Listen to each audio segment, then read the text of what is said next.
Greetings, my dear students. We have learned about fundamental analysis and it's time to discuss its advantages and disadvantages. The first advantage of fundamental analysis is long-term trends. Fundamental analysis is helpful in understanding the long-term economic, demographic, technological, or consumer trends. So it is very helpful for the long-term patient investors. Okay, and the second advantage is identification of value. Fundamental analysis will be useful in assessing the assets, balance sheet, stability of earnings, etc. of different companies, and thus help us to identify a company which have a good value for our investment. Okay, and the third advantage is understanding about business. One of the most clear advantage of fundamental analysis is the development of a thorough understanding of the business. A good understanding can help investors to avoid companies that have many shortcomings and identify those have strong performance.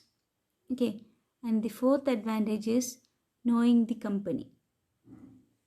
Fundamental analysis is helpful in knowing a company.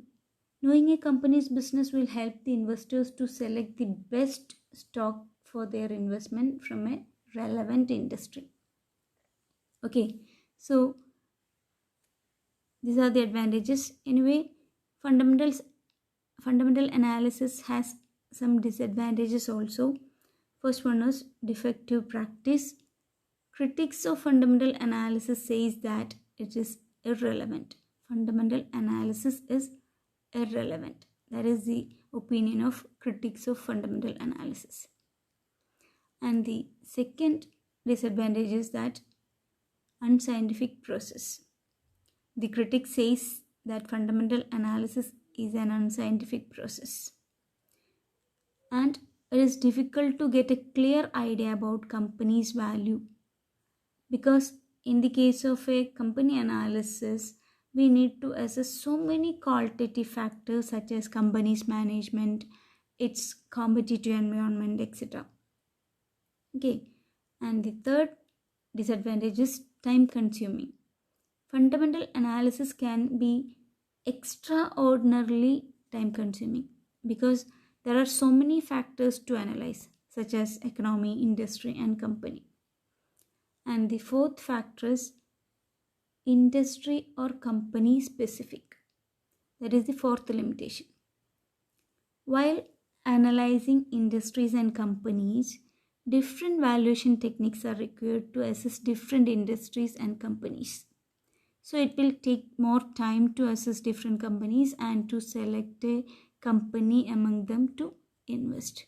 Okay, and the next limitation is subjectivity. Fair value calculations are based on assumptions.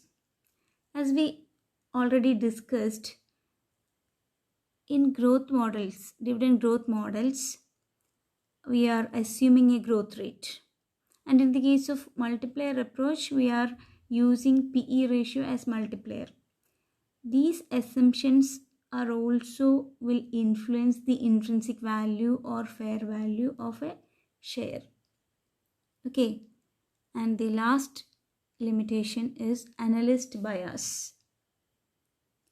The investor may approach an analyst or fund manager for fundamental analysis, and the information in the form of reports of companies will be analyzed by the analyst.